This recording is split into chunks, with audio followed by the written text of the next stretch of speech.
I have You've been. been busy. Yes. So tell us, we're going to get into all the fun stuff you're doing at Qualys and I'm a risk nerd, so this topic excites me. You probably don't understand why I'm a risk nerd, but You need to get out more. that's very true. Absolutely. So we're going to nerd out on risk, but you've had a lot in your career that I think is important to touch on here. So maybe kind of a brief history of some of the things you've worked on that led you to Qualys. Sure. First of all, this is my second stint at Qualys. So I was here 20 years ago. I was a Midland engineer, as was Sumed, who was our CEO. Right. I left to become a serial recovering CISO. He stayed at Qualys. Obviously, if I would have stayed, I would be CEO now. Everybody knows that. That's right. That's a joke, by the way. Make that statement now. Yeah. Yes, but most recently I was a chief risk officer for a cyber insurance company by the name of Resilience, still an advisor there. Prior to that, a variety of CISO gigs. Started out as an engineer building security solutions. Actually, my first security gig was building vulnerability management stuff and IDS stuff. That's now getting off 25 plus years ago. Right. And along the way, I happened to author a couple books. Actually, the first one I co-authored with Doug Hubbard called How to Measure Anything in Cybersecurity Risk. Right. Despite the long, gangly title and pea green cover, it's become a very popular book. We didn't realize this, but we wrote the equivalent of Stairway to Heaven for risk management. We didn't plan that. But I'll just say on that book, it's the main curriculum for the Department of Defense CISO program here in the U.S. It's curriculum graduates. A lot of universities too. Harvard, Brown, Berkeley, several others. It was required reading by the Society of Actuaries Exam Prep, and actuaries off the hook parties there. And so I wrote a second book called The Metrics Manifesto, Confronting Security Data. I'm in the process right now of writing a third book called The Risk Therapist's Handbook. That's a mouthful, and I'm sure lots of stuff inside there. Yeah. So that's probably more than you want to know about me, but that's kind of that's good. I think it paints a good picture for folks. Some of the things you've been up to. Let's just jump right in. So when we had a quick call to kind of talk through some of the things we're going to cover, and you described the Risk Operations Center. Yes. And I was like, that sounds cool. I like risk. Yeah. I like the topic of this. I don't like taking on risk. But just the idea that there's a program and a team coming together, looking at risk, I presume in real time, is exciting to me because I think organizations need to have that view. So tell us what's going on. This is the Qualys solution. Tell us more about it. Sure. So I suppose I'll make a couple of epiphanies of the obvious here on the Risk Operations Center. So we started as a company, we've got 12,000, 13,000 customers. We've got a lot of the Fortune level companies. And what we started observing and what we started hearing as requests was, look, we're bringing all this asset data into our data warehouses, be it Snowflake, be it into Databricks or whatever it is, you pick your poison. They're bringing in threat data, they're bringing in asset data, they're bringing in vulnerability data, full stack data. And it's soul-crushing do-it-yourself work. It's incredibly expensive. You have to have pretty talented staff.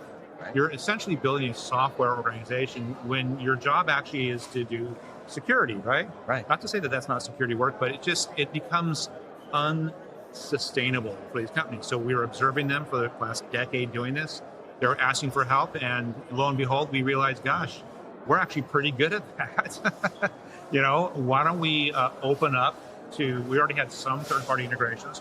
Why don't we open that up to whatever our customers need? The average customer has 70 different sorts of security sources. Why not bring that in? We're already really good at rationalizing assets or normalizing assets.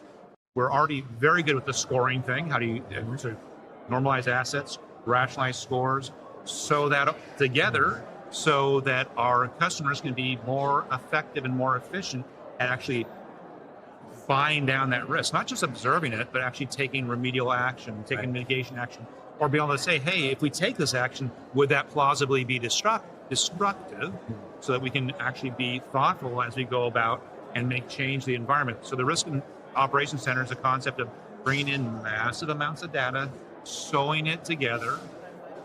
And I'm going to tell you more about it, but I want to stop there and give you a chance to react. Yeah, my mind's going a million miles an hour here. So you described it just now, leading with pulling in data. Yes.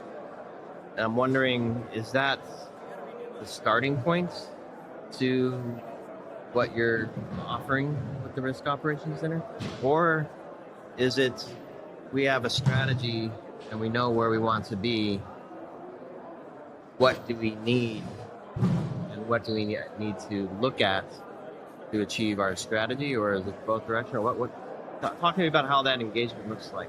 So, again, going back, I think, to what I mentioned before is, making an observation about the challenges our customer and the broader industry we're having.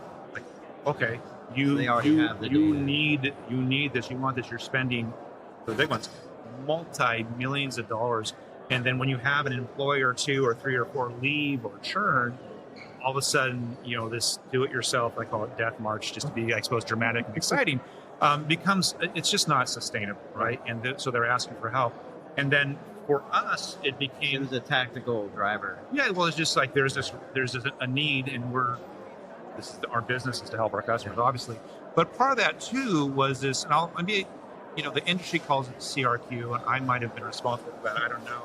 It's not my favorite turn of phrase, but the reality is that, hey, look, we not only need to bring all this telemetry in, we need to be able to focus on those things that really matter to the business. And the term is, of course, asset. Asset, I suppose, is a proxy for value. Your digital assets they're both persisting and moving value, through the business. And so that became really important. And now I guess I'll just say this, going back again to the telemetry, that we really see the need for a kind of a fungible data plane. I don't mean to get overly nerdy for the audience, but we realized that customers, they had sort of stream data, stream analytics. We were already doing Kafka stuff. I think a lot of people are. We were doing it at massive scale. We already had a petabyte scale data lake. So we were already doing OLTP and OLAP, online analytical processing. Time series, so for change and making forecasting, we're already doing that. And then I'd add graph in there too. Graph related, not just for attack path, but understanding how does identity, by the way, which we treat as an asset. Right. So, by the way, I'll just say on assets, this is maybe obvious to you and maybe obvious to a lot of listeners. The only thing that modern assets really have in common is they're all nouns, right? They're all nouns. I'll add one more piece of sauce to that. Is another thing assets have in common is they typically have a start state and a last known state. So you have these two timestamps. I know it's getting really nerdy, but it's important when you think about how you want to persist data. And so you're dealing with ephemeral assets. That a modern asset can be more like an event, but it has a begin state and an end state in terms of change. That change might be it goes away, spins down, or there might be some other change to that state in terms of identities that are provisioned, who knows what. So you need a plane, what we call a data plane, that's able to accommodate all that. So again, when we think about the Risk Operations Center, I think there is a necessity to have an expressive and powerful data plane that allows you to accommodate what I call a rich concept of value. Again, our industry calls it asset, but it's really value, because then you can start talking about how do I prioritize, let's say, for example, an agent is an asset. An agentic workflow is an asset. An agentic workflow that's doing retrieval augmented generation to a bunch of SaaS services. That's all an asset composed of assets, right? Then there's the identities that are associated with that, both machine-oriented identities and the human identities. Yes. There's the committing of code, and then there's the third-party, Python libraries and all that stuff. You're getting into a large set of assets and then associated heuristics. So that's just an observation of reality, and observing what the customers needed, and then just observing where the world is. It became absolutely incumbent upon us to be able to respond to it. We couldn't just sit there and say, okay, well, that seems complex. So hence the creation of the Risk Operations Center. We can talk more about how cyber risk quantification adds in there as well. Yeah, we'll get to that in a minute. I want to talk about... That was a lot, by the way. Sorry about that. I think it's important to lay that groundwork there. Let's talk about this data plane, because as you're describing, I'm trying to think of who's sitting in front of what, or who's being alerted or triggered to some change of state that says something has to be done, a business decision has to be made, or we're about to hit a threshold for something, we have a chance to get ahead of it now if we do something. Right. The data plane in mind, and now maybe I'm overcomplicating or oversimplifying, or neither. Well, But I already did that apparently. I think I'm going to help you then. All right. So I guess I'm trying to figure out who's doing what Right. in this world of Risk Operations Center. I think people probably have a pretty good sense of the SOC analyst and the different levels and what they do, and they might write some code and they might do some hunting, and they're certainly responsible for response and perhaps even tangled up in the recovery. So what does that Risk Operations Center world look like in terms of roles and who's looking at what, and who's responding, who's hunting? I don't know. So there are people who will make a distinction between a SOC and a Risk Operations Center. I'm going to go at your question starting there. Okay. Perhaps even some people in my own company will do that. But a SOC is purely attack surface oranges. We have this $250 billion industry, whatever it is, called security. Yeah. It's very attack surface oriented, right? So the idea with a SOC is, hey, we're trying to find out if there's compromise. You can have compromise all day long. If there's no value at risk associated with that compromise, it means nothing. So if there is value at risk with compromise, you have some sort of impact. But there's still more to the story. If you've transferred that risk away, be it either through insurance or capital reserves or otherwise, again, you can take that hit to the groin, that hit to the throat, and punch to the solar plex, and still be able to deliver value to your stakeholders, right? So now you're getting into this area called risk service. Now, I want to make I guess I'm going to make an epiphany at the obvious. I say a lot of obvious things. Bad guys are interested in treasure. Mm-hmm. Bad guys are treasure hunters. Your CFO, your board, your CEO, by the way, they are also interested in treasure. The bad guys love it that we in security practice are exclusively, though, focused on attack surface only. We're not concerned with value at risk. We're not thinking enough about that. But that's what the bad guys, that's all they think about. I mean, yes, you have some of the folks who just want to do chaos. I get that. But, bad guys who have to still send their kids to college and pay rent. They're looking to make a living. Fund their 401k, whatnot. So, they are interested in treasure, as is your business. So there's this area called risk surface, which is just an observation of reality, that you have to understand what the actual value of these assets. Again, I've got a very fungible concept of asset now, given that data point. So the people who are, you'd say, looking at it, you can still have your SOC responding to angry packets there. Some of them are flapping against your firewall. Some of them are leading to compromise. But the question then is, who's ensuring that we understand as again, what is a successful business? It's a digitally and AI transforming business, but that business, a successful business, is in the business of exposing more value to more people, through more channels, at higher velocities for the hopes of more revenue, more profits. I'll say it again. I'll even say it faster because it's fun to say. A successful business is in the business of exposing more value to more people, to more channels, at higher velocities, in the hopes of more revenue, more profits. So a successful business is rapidly changing, particularly now in light of AI. So your SOC people aren't involved in thinking about that at all. They can respond again to the time series change that's associated with threatening. But we have this broader context now that we want to be aware of. And what we are looking to do with the Risk Operations Center, by the way, by and large, is not increase the number of people who have to be looking at that. So to the extent possible, we want to be able to eliminate as much of that risk surface as humanly possible. That includes, by the way, concepts of mitigation, remediation, mitigation, and transfer. I know it's a lot. Read my book. Read the book. How does risk, you listed off the 5 things of a successful business. I was the last one, so it stuck with me as well. But profit. I can easily see a connection of unmanaged risk or poorly managed risk taking a huge hit at profit. What other, is that the main one that companies focus on, or can risk impact some of the other things, and do they think about that? So this is getting into like CISO boardroom kind of thing. But so again, the bad guys would love nothing more than for CISOs and their teams to focus exclusively on attack surface. That means they're not focused on treasure. The inference is that if you're good at controlling your attack surface, you're good at protecting your treasure. but you actually haven't done that yet. Right. You've done all the security things, but you haven't looked at risk. And I'm in a privileged position that I travel around the world and talk to the CISOs and others about this all day long. And this whole event is this whole RSA thing is attack surface focused. Are CISOs being trained and guided by things like this event to stay focused on ASM? Well, I believe your CEO, your board, or your CFO wants the CISOs to be strategic and think about what matters to the business. Right. I mean, your CFO and your CEO, they wake up and eat risk for breakfast. They're thinking about M&A. They're thinking about lawsuits. They're thinking about profitability. They're thinking about forecasts. They're thinking about real business.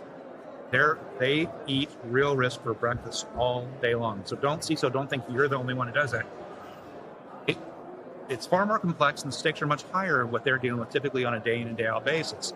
They really want you to think that way. They want you to be able to think about lying down risk, yes, with controls. They want you to think about transfer to insurance as an option. Your CFO would be surprised, would probably welcome you talking about the growth of residual risk and what that might mean on your capital reserves if you had risk that perhaps somehow exceeded your limit in insurance. Now you may think, I can never think about that. Your business wants you to think that way. They don't know how to tell you or ask you. My second publicly traded CISO gig, they said they wanted a strategic CISO. I said, I think I'm that, but let me tell you, what would you see occurring that lets you know I'm being strategic? You know what they said? Literally, this is like people on the board. Oh, we'd see you doing strategy.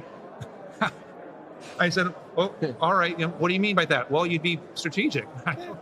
They knew they wanted something. They wanted something. They just didn't know how to articulate it. But it's certainly what they're saying is, I don't want you, yes, patch the machines, do that stuff. There's a bigger, this is 10 years ago, by the way, there's a bigger world out there. We're a publicly traded company. We need you locking elbows with the GC, with the CFO, and looking at the business and ensuring that we're resilient, in the broader sense of resilient, and plausible future loss. I mean, if we take a hit, we can still service our various stakeholders. Let me ask this: By the way, you're going to edit this stuff up, right? Make it all fancy. Oh, it's going to be down to 2 minutes. I'm going to cut all this stuff. Good. No, we're leaving it as it is, my friend. Let me ask you this: is the goal of the Risk Operations Center to enable these conversations to take place?